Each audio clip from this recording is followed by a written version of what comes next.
जब 15 अगस्त 1947 को भारत आजाद हुआ तो पूरे देश में तिरंगा लहराया।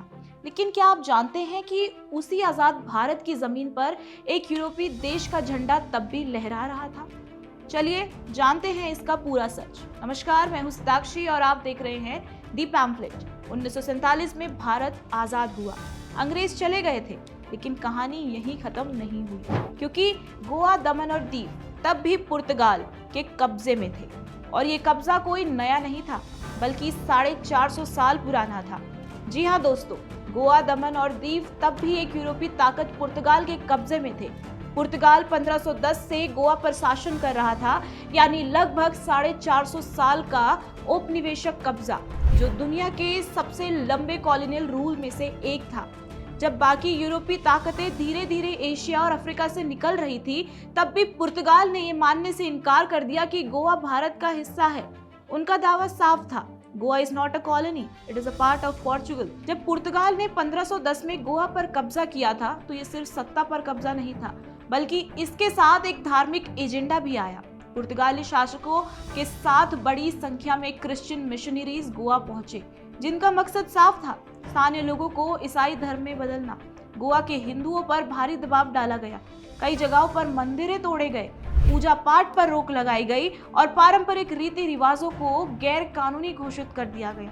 जो लोग ईसाई धर्म अपनाने से इनकार करते थे, उन्हें सरकारी नौकरियों से बाहर कर दिया जाता, उनकी जमीनें छीनी जाती और कई बार देश छोड़ने पर मजबूर किया जाता।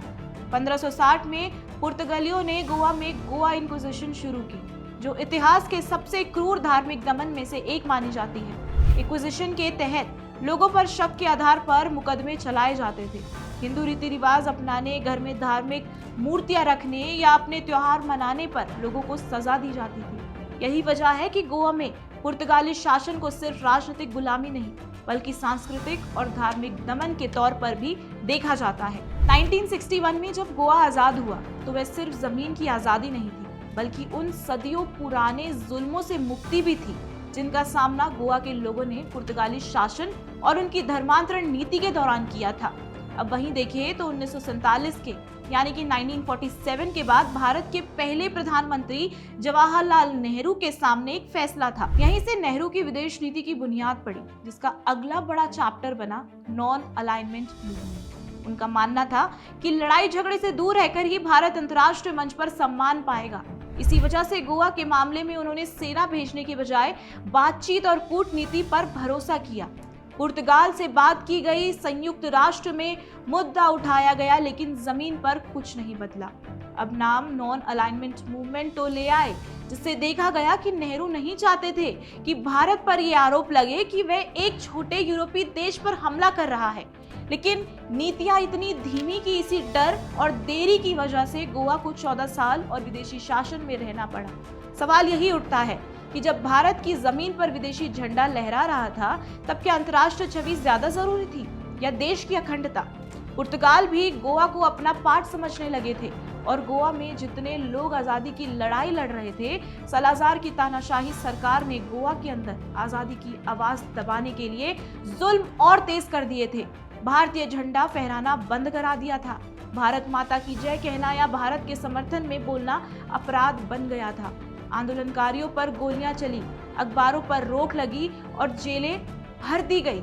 इसके बावजूद भारत सरकार लगातार संयम दिखाती रही। फिर भी पता नहीं नेहरू सरकार को किस बात की पीछ चाहिए थी, अपने देश के राज्य के लिए संयम दिखा रही थी। 1961 तक हालात बिगड़ते गए, जब पुर्तगाली सेना ने भारतीय मछुआरों की नाव पर गोलीबारी करते गए और भारतीय नागरिकों को नुकसान पहुंचाते रहे।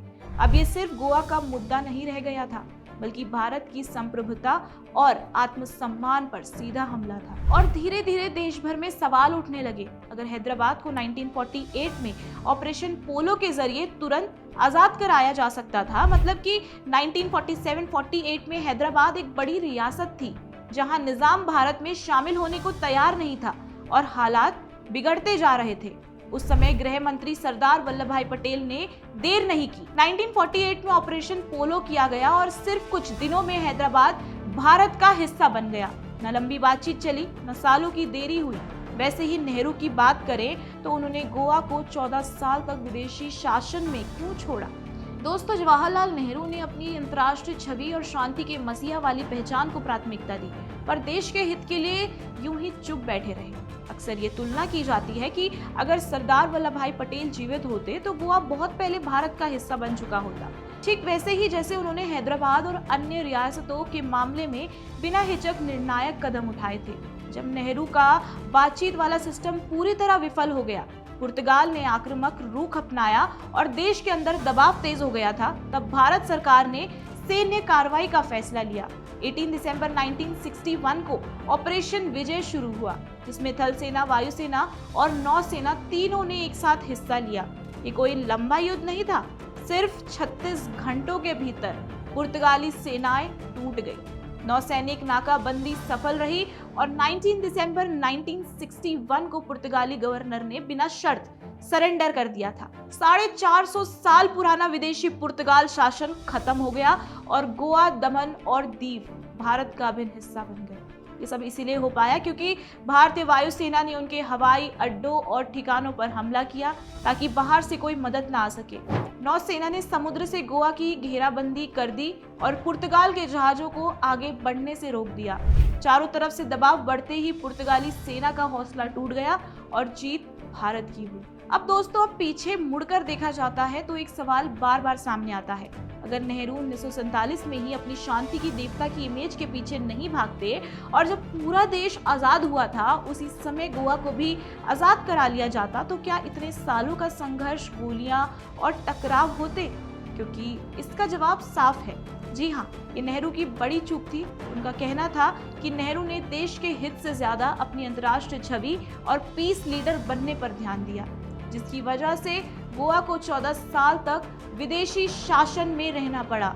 सरदार वल्लभ भाई पटेल उस समय जिंदा होते तो गोवा का हश्र भी हैदराबाद जैसा होता, जल्दी, साफ और बिना देरी के। इसीलिए सवाल आज भी जिंदा है, गोवा की आज़ादी एक जीत जरूर थी, लेकिन क्या ये जीत बहुत देर से नहीं मिली?